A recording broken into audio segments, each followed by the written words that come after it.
If you're in the 38% of workers, according to research, who are uninspired in your job and you want to get paid to do what you love, you're in the right place. Coming up in this video, I'm going to share the #1 first step you need to take to create a satisfying career reinvention in midlife. If we've never met before, it's a pleasure. I'm Dan Mason. I'm widely considered to be America's #1 coach for career and life reinvention. I've been featured at CBS, Fox News, the Huffington Post, the Elvis Duran Morning Show, and the Tamron Hall Show. But it was in 2014 that I was on the other side of the electronic device. I was in your shoes, scouring the internet, trying to figure out how I could change my careers and if I was crazy for even wanting to. You know, I was highly paid in my corporate career as a radio executive, but I was completely unfulfilled. And as I was closing in on my 40th birthday, I realized I didn't want the same things at age 40 that I wanted when I was 21 and starting out. My values had shifted. I wanted to do more meaningful work, but I didn't know how or where to begin. Coming up here in the next few minutes, we're going to illuminate some blind spots that you may have and give you the #1 step that's going to help you create forward momentum. Now, I want to start with this because there is one question that most unfulfilled professionals in midlife ask that cuts off a career reinvention at the knees before it even begins. Perhaps this is a question you've asked yourself before. You know you're unhappy in your job, but you say, how else could I make money? That is the worst question to start when you're thinking about a career reinvention. Because when you ask and inquire to your subconscious mind, how else can I make money? You're essentially going through all your internal data files to figure out how have you personally made money in the past. Meaning that you'll make the mistake a lot of people make. You'll chase the same job at a different company, perhaps in a different city, maybe for a 10% pay raise. And that feels good. Change feels good initially, but if you're not engaged by the work that you're doing, well, that 10% pay raise isn't going to make you enjoy it more, right? This is what we realized in the Great Resignation. A lot of people job hopped and then they realized, well, that going to my old company wasn't the problem. The fact is, I don't love what I'm doing anymore. The second thing that happens when you inquire and ask, how else can I make money, is your subconscious will go through its reference files and figure out, how have I observed people in my family make money? This is where people will leave a job and maybe get into a family business or take a job that they saw a father, a mother, maybe a sibling or a cousin take on. And change feels good initially, but many of those people realize, man, I feel like I'm following somebody else's path. I'm not really authentically being me. This isn't what I love. And the third mistake that people make when they inquire, how else can I make money, is sometimes they'll see what their friends are doing. This is how many people get sucked into an MLM. They're like, well, I saw Karen go on Facebook and talk about some collagen coffee and people are buying it from her, so maybe I'll do that. But you're not really attached to the product or the collagen coffee. You're not really passionate about what you're doing, and this is why 90% of MLMs fail. So we want to switch you away. This is the key mindset shift for you. Stop asking, how else can I make money? And ask yourself, what value can I give to the world that nobody else can? Now, this will lead us down a tangent of talking about money, both at a conceptual and a practical level. When we talk about value that you add to the world, here's why that's important. Because you have to understand what money actually is. Money is just an energetic currency that we invented to trade for things of value.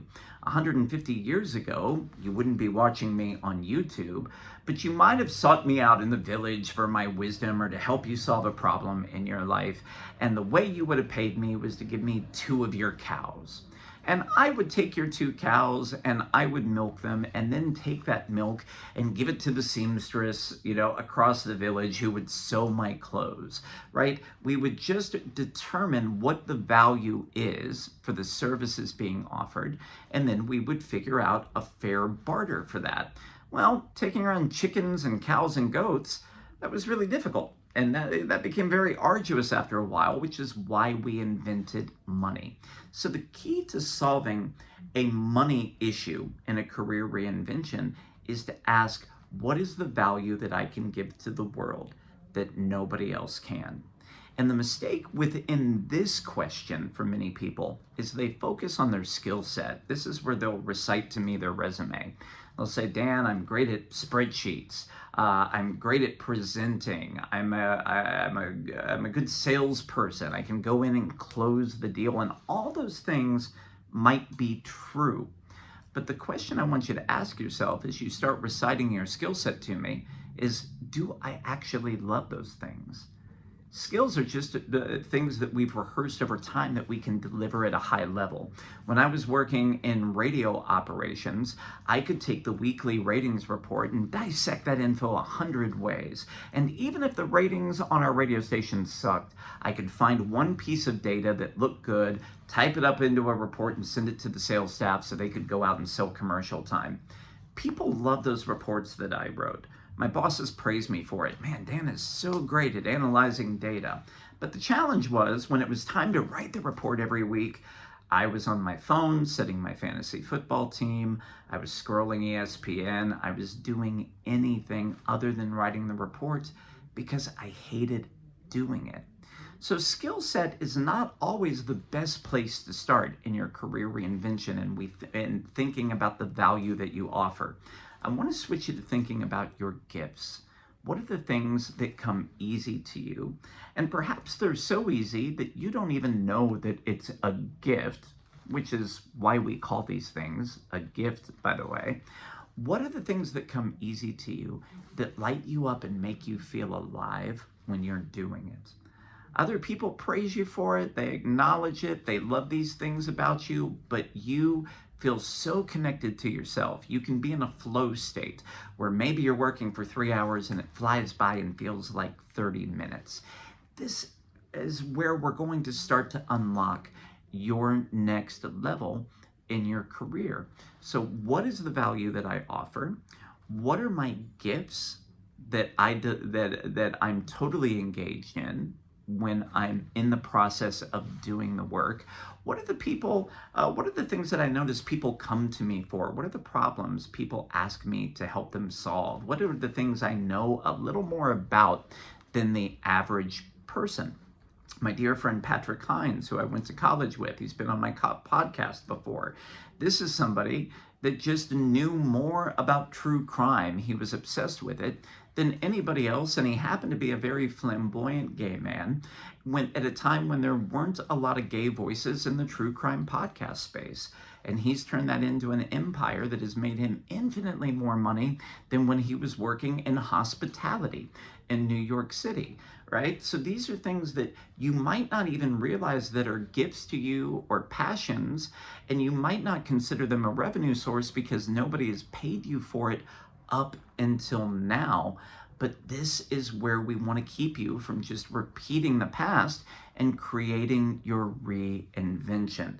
All right, one more question I want you to consider is, when is the last time in your professional life, or you know what, it might not even be your professional life, when is the last time you felt most switched on and alive?